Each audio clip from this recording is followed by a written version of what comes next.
We all shop for groceries from time to time. It's just one of those things that we all have to do. But have you ever been shopping recently and felt like something was missing? Something you couldn't quite put your finger on, but without it, the whole experience just wasn't quite as engaging as before.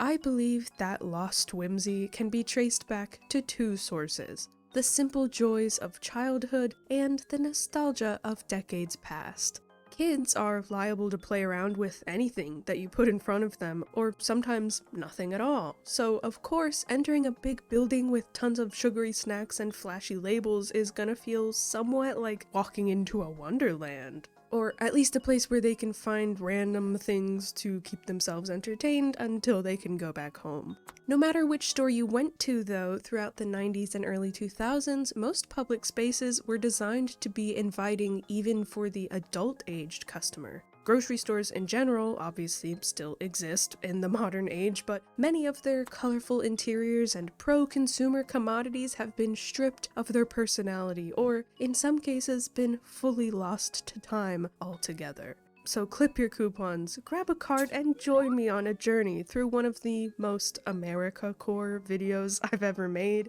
exploring the understated nostalgia of grocery shopping. Perhaps one of the most universal grocery experiences is the shopping cart, or if you don't call it that, the trolley, wagon, buggy, pushcart, or large wheeled basket-like device for transporting your groceries. Carts, while a pretty mundane convenience for adults, can often be one of the most exciting parts of a grocery trip for kids, if you happen to use one of the fun carts. I'm talking about carts that come in all sorts of different colors, shapes, and sizes. Most commonly, kids' carts are shaped like some kind of race car, complete with non-functional steering wheels that are the shopping parent's equivalent of handing your younger sibling an unplugged controller. There's a rainbow of cars to choose from. They've even got girl colors. But race cars aren't the only thing that you can drive around the grocery store. Oh no. There are also police cars, taxis, fire trucks, tractors, planes, plane but with flames? The only thing cooler than the half cart, half car situation is a full car. A cozy coupe dupe just slapped onto the front, which also comes in a variety of colors. I can only imagine how hard it is to maneuver these things for the driver, the real driver, that is, especially when they're filled with kids and groceries. I sometimes struggle with not bumping a normal cart into the shelves, but I do have pretty bad hand-eye coordination. I guess if you want to be a cool kid, lugging a big, unwieldy shuttle with flames around the store is a sacrifice your parents are just gonna have to make. At least while children are tucked away inside the driver's seat of their preferred vehicle, they're mostly safe from getting bonked by passing carts. Since they're often not even as tall as the shopping carts themselves, young kids are at risk of holding up traffic at best, and at worst being toppled in the frozen food section while begging for kids' cuisine. And the risk of getting clipped in a drive-by is unfortunately even higher when they're given their own shopping carts to handle. Just the right size to push around and stand directly in the way of other shoppers, just below eye level. Yeah, the tiny little cart is a cute idea, but as someone who worked in a grocery store for multiple years, the practicality of these things, or lack thereof, is not as cute, okay? Despite the customer in training flags that are attached to some of them for visibility, which are totally not indicative of a capitalist dystopia, what are you talking about? They're still generally a safety hazard. And kids aren't even good at shopping. They just throw whatever random stuff they want into the cart, and the prices are usually higher than they can even count to. So there, I said it. I'm a tiny little cart hater.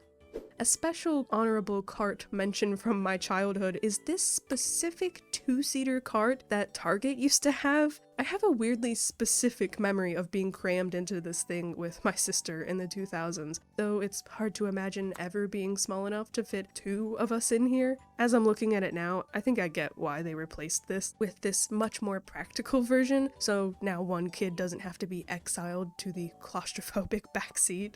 You know you're fully grown up when you don't just not fit into the kids' carts anymore, but you don't even want them, probably. And instead want to prove you're real, mature, and grown up, so you ask to push the cart yourself. And I think we all know how well that usually goes. You're done.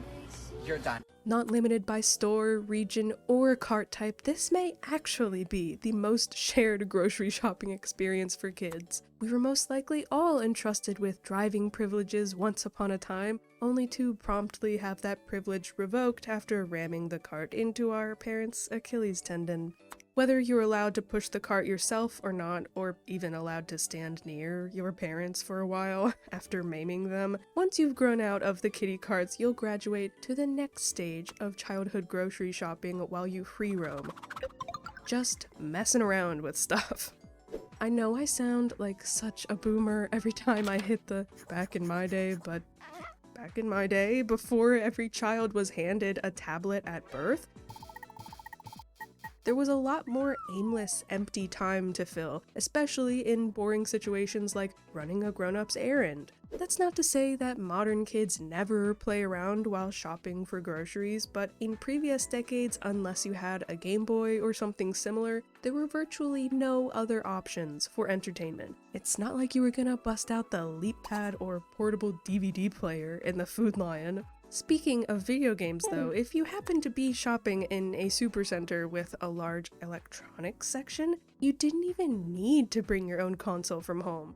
It is true that in-store game demos still exist today, but when video games hadn't yet reached their maximum potential of polygons and pixels, it was so much more novel to explore what new games and systems were on display in the electronics section. Though this is more specific to supercenters, most regular grocery stores didn't have a whole section specifically designed for you to play with, so you'd have to instead make your own fun. Maybe you'd resort to just smacking various grocery products as you wandered the store. Everything from the jugs of milk and watermelons to sacks of rice, or those giant concrete balls outside of Target. Very smackable. But in the vein of interactive electronics, there are plenty of other customer-facing kiosks that are technically meant to serve a dedicated purpose, but they're also perfect for just messing around with. Like, a price checker is a pretty dull, mundane system, unless you're young enough to be entertained by the way it goes beep. Goes beep. The blood pressure monitor was always a favorite of mine growing up. Something about this being a medical device that was so far beyond a toy somehow made it wrap back around to being alluring, because as a kid, I didn't have any reason to check my blood pressure, and I wasn't supposed to touch it, so it was fun. The hole was clearly arm-shaped, so how could I not want to sit down and stick my arm in it? Plus, a lot of them had these big red and green, very pushable buttons on the front. It was probably fine to push them a few hundred times. One machine that's very simple in nature, though, is the humble coupon dispenser. This specific Smart Source variant is what I always picture when I imagine these things, and this picture with fruit by the foot, G-Force fruit snacks, and Yogos all in the background is very targeted to my particular nostalgia. I'm so glad someone took this photo. It's like a slot machine or maybe a vending machine, but you get something every time. For free! Heading into the next aisle was like a treasure hunt, scouring the shelves for those little red boxes to collect even more coupons that I had no purpose for. But the machine told me to take one, so I did.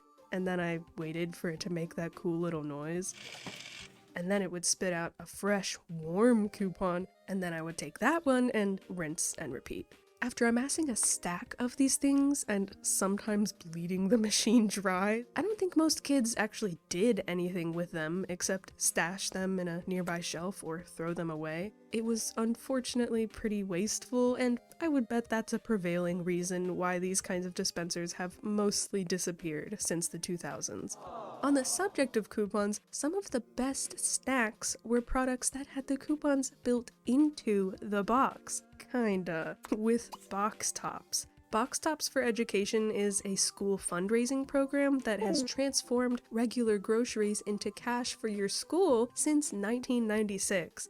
All you have to do is buy something with a Box Top coupon on it, then cut it out and bring it to your school. With everyone pitching in, you could collect like, I don't know, 1,000 Box Tops, which is equivalent to $100. Look, I'm not actually dissing a school fundraising program. That's a good thing to have. I guess I just didn't realize as a kid that Box Tops were only worth 10 cents per coupon. Still, it is free money for schools, and depending on the size of your school and number of kids participating, the amount of money you earned could stack up pretty fast, especially since Box Tops weren't limited to just cereal, which is what I assumed for some reason, but were printed on a variety of different groceries. Collecting and donating as many of these as you could was strangely fun and rewarding, even though you never saw any of the money yourself. I didn't even care about doing a good deed or whatever anyway. I just liked being entrusted with an errand and feeling like I was doing something cool and important. I think Box Tops are such a strong core memory for so many people because it spans decades and was kind of hard not to engage with. Since you're just gonna throw the box away anyway, why not cut that little coupon off the top with the intention of bringing it to your school, even though there's a high chance it'll just sit at the bottom of your junk drawer for the next 15 years or so. And even if you didn't actively participate yourself, you'd probably still see that very recognizable Box Tops logo throughout the grocery store or the big collection receptacle somewhere in your school. As a kid, I assumed the program was made up of a bunch of companies all banding together to do some good for the community, but as it turns out, Box Tops are exclusively printed on General Mills products. While, again, free money for schools is always a good thing, it does seem a lot less community-oriented and generous now that I know it's for the benefit of a sole conglomerate. Apparently, a few other brands led similar programs around the same time. There was Tyson's Project A+, and Labels for Education by Campbell's, which were not nearly as popular. If I had to guess why, it's probably because Tyson's coupons were printed on their chicken bags and were covered in grease and chicken nugget crumbs when you cut them out, and most kids tend to prefer sugary cereal and fruit snacks over canned soup, unfortunately. Cutting up the colorful little Box Tops wasn't just the more memorable option, but it was more practical too. There has been some controversy stirred up over this program though. Not only does General Mills largely produce a lot of junk food, Box Tops are also pretty conspicuously a way to market to kids while they're young and impressionable, providing a fundraising incentive in addition to just eating their favorite snacks. Along with claiming that we put Box Tops on some healthy stuff too, General Mills has, of course, denied the accusations by saying that it's not a marketing program, but just for fundraising. Though I feel like those two things are not mutually exclusive, and if you have to make a statement about it because everyone's accusing you of the same thing, then it's clearly a little shady. But there is at least real money in it all. As of 2026, Box Tops has raised almost $1 billion for schools nationwide, though the Box Tops part of the name is mostly just for brand recognition nowadays. Since 2019, Box Tops are scanned digitally through an app instead of clipped and donated, which seems more convenient, I guess, but the app also scans your entire receipt or can be linked to an account at your local store, recognizing your purchases so that you don't have to scan at all. The fundraised money is still free, sure, but General Mills and the stores involved collecting all kinds of data on your shopping habits seems like an unnecessary additional cost. Also, despite rising economic inflation and shrinkflation, each Box Top is still only worth 10 cents, making your purchases even less valuable. At the end of the day, I think we can all agree it was just more fun to cut out the little pictures anyway. Beyond the cereal aisle, as you stroll past the in-store bakery, you might come across a little book. filled with some of the most exquisite artistry your elementary school brain has ever seen. Or maybe you're an adult and just like to look at cake because cake tastes good. Whatever the reason or your age, the grocery bakery catalog full of dozens of cake designs is always a treat. They're not just any old cake designs, mind you, but in a particular style of decorating, with fat frosting, vibrant colors, and plastic toppers of licensed franchises strategically placed on top that tie it all together. Sometimes the cakes themselves are more basic and the toppers do most of the heavy lifting, but some of the designs are so much more detailed and involved.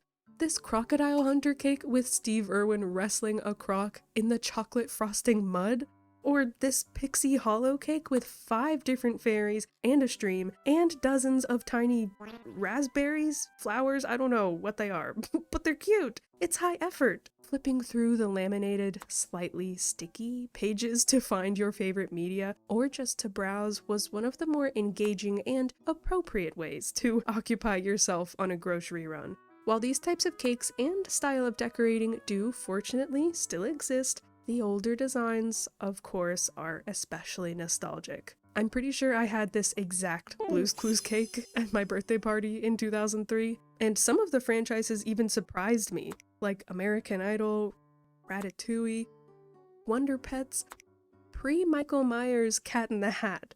Of course, I knew this stuff was popular, I just never imagined they would be so popular that they would be immortalized in an iconic grocery store cake. But wait, there's still more.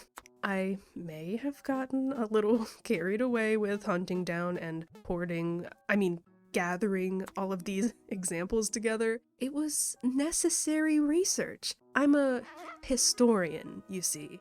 So I'm gonna draw this section out a bit just to showcase them because I have a real sweet spot, pun intended, for baked goods and nostalgic media. Please enjoy POV, your flipping through a grocery store cake catalog in the 2000s.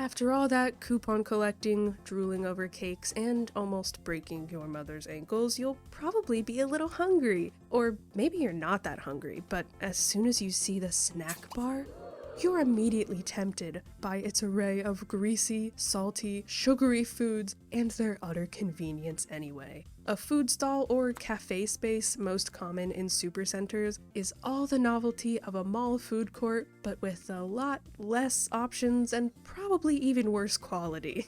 My personal experience was primarily with the old Target cafes, otherwise known as Food Avenue Express. These snack bars were first introduced in the 90s, but you probably don't need me to tell you that, because look at them. The primary colors, the neon lights, the random geometric patterns, booths, chairs that spin, these particular posters of people eating food that I would stare at while I was also eating my food. Wow. It's just a cafe, but the vision of this place has lived rent-free in my head for 20 years. The menu had what you'd expect from a snack bar: hot dogs, soft pretzels, chicken tenders, and some stores even had Pizza Hut options. By far, the most elite go-to combo, though, was a bag of popcorn and an icy, perfect for snacking as you wandered the aisles. Despite the exciting color scheme, was the food decidedly average? Sure, but it's not every store where you can get a little snack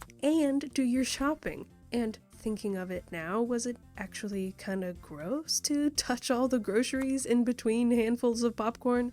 Maybe. But it was worth it for the novelty.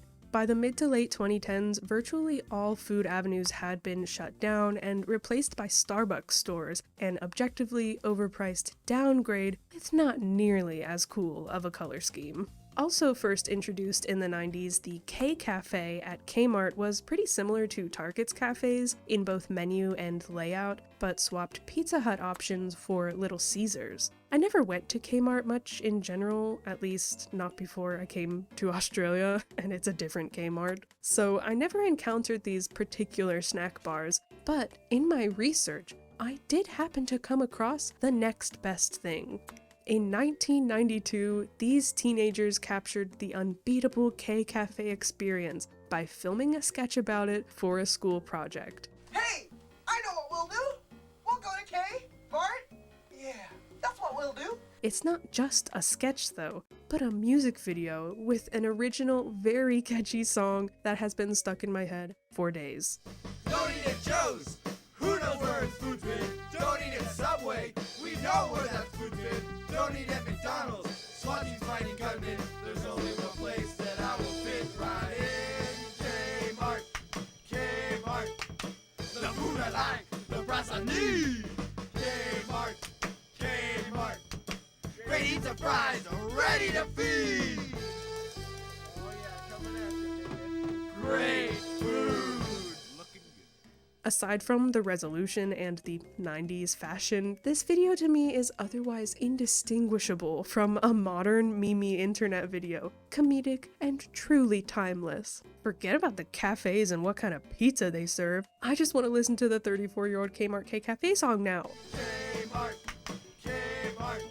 I love stumbling upon online treasures like this. Instead of snack bars, most Walmart locations had McDonald's stores inside, which are largely still around today, but I'll tell you what these current Walmart McDonald's don't have. The atmosphere of the 90s and 2000s stores. Something about the awnings out front and this giant golden archway is so enticing. Admittedly though, this one is less related to grocery stores and instead straying into forgotten fast food architecture. The discussion of changes in McDonald's branding and decor, or decline in their branding over the decades, is a larger, separate subject that we'll leave for another day.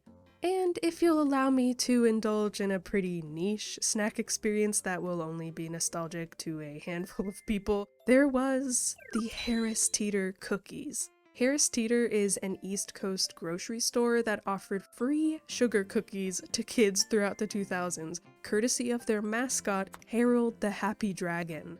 These cookies were probably pretty generic, but in my childhood memory, they were one of the best things I'd ever eaten. You were only supposed to have one per person, but they made them a little too good to follow that rule, and Harold baked them just for me. I don't want to let him down. At some point, they started offering a fat-free variant alongside the regular ones, which clearly went over super well. Most tubs looked exactly like this. And then they just got rid of the cookies altogether. Maybe because of nutrition-related complaints, or because some kids were eating them all. Since 2024, though, they're back. I live in Australia now, and according to the sign, I'm not even allowed to get a cookie anyway. But if anyone can get out there and do some field research to confirm or deny if the cookies are still as heavenly as I remember, I would really appreciate it. When it came to Food Avenue's 90s era decor, the rest of the store also followed a similar design theme. In the 90s and 2000s, throughout the entirety of Target, there were squiggles, accents, and cursive letter signs in various shades of neon lights across the walls. Of course, they were just for decoration. It's not like the overhead lights were dimmed or anything. Though, that would be kinda cool to turn Target into a nightclub. What am I even buying? I can't see it. I don't care. Just throw it in the cart. I'm having too much fun. As this was the predominant era throughout my childhood, I still think it was pretty cool and I miss it. I probably shopped amongst these lights hundreds of times, back when there was still a distinction between regular Target and super Target. I didn't even realize I could be nostalgic for the interior decorating choices of a supercenter, but here we are.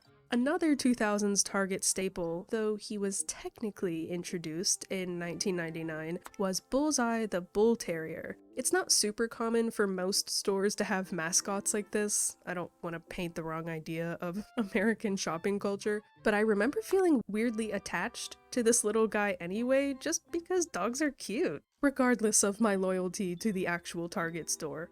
Bullseye was mainly utilized in commercials and other promotional material, but you could sometimes spot him in or around stores, like on the Times Square Target storefront. And some stores also had this random photo op bench where you could pose and take your picture with Bullseye the dog. Even if it's kinda weird, this is still cute, and I probably have taken multiple pictures with this thing, even though it's just a dog statue in the Target. Ah, memories.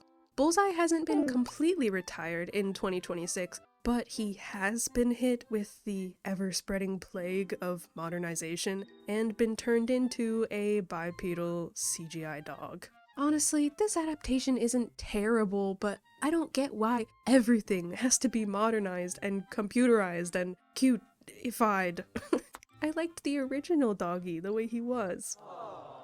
Walmart never had anything quite as large scale as neon lights throughout the store, but it did used to have its own mascot, Smiley the Smiley Face. This guy was originally the face of Walmart's rollback promotion, appearing in old commercials to slash prices and guarantee savings. But even more than Bullseye, Smiley really became the face of Walmart.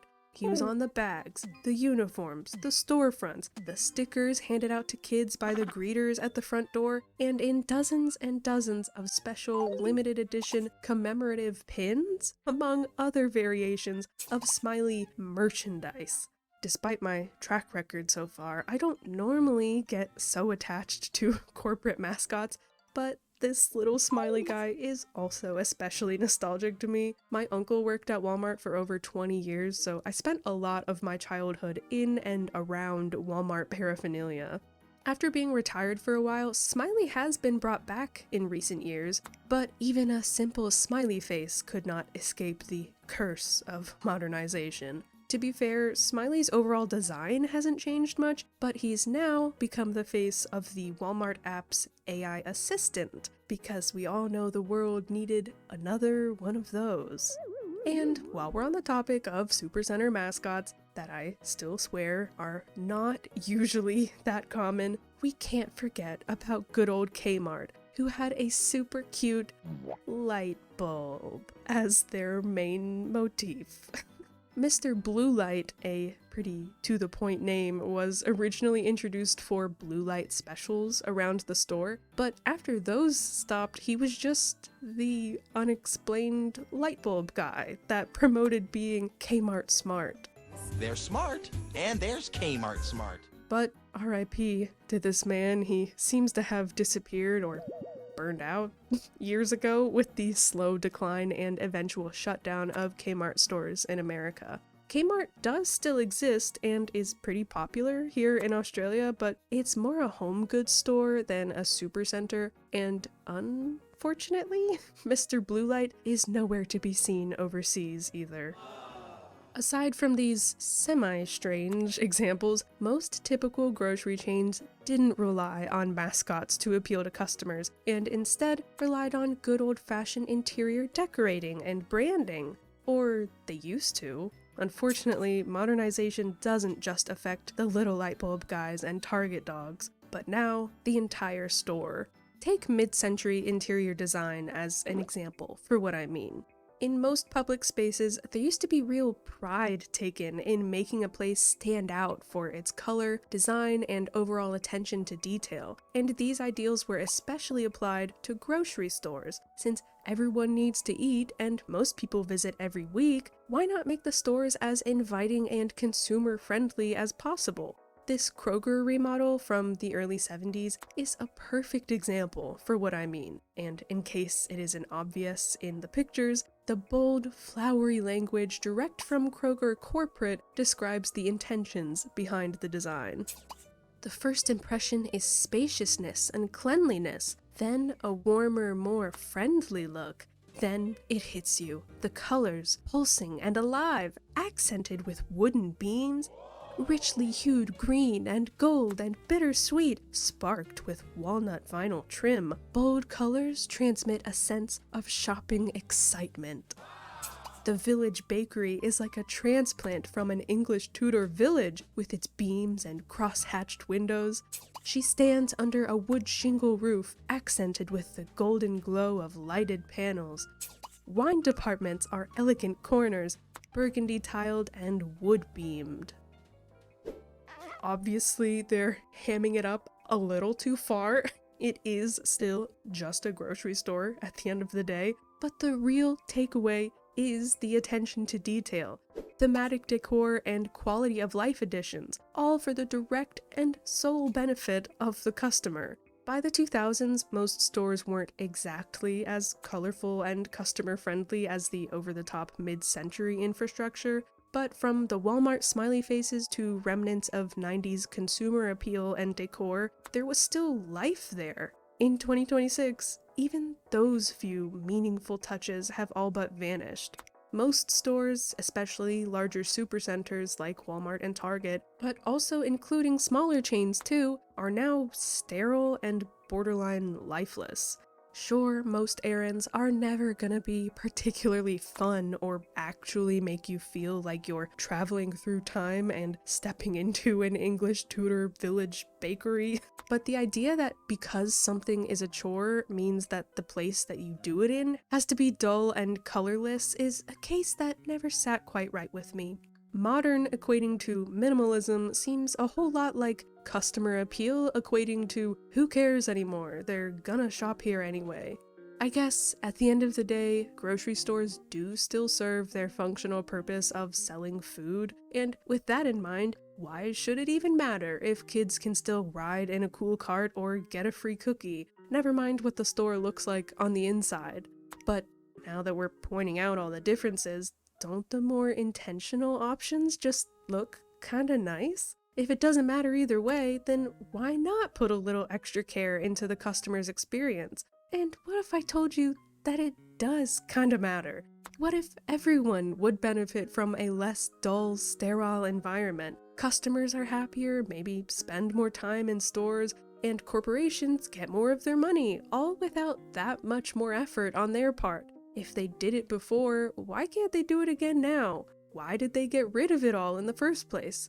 I fear the unfortunate answer is greed, along with probably a whole host of other equally unpleasant reasons. But if you're out there listening, Big Grocery, it's not just about colors or smiley faces or burgundy tiled and wood beamed wine departments. That's so not a verb.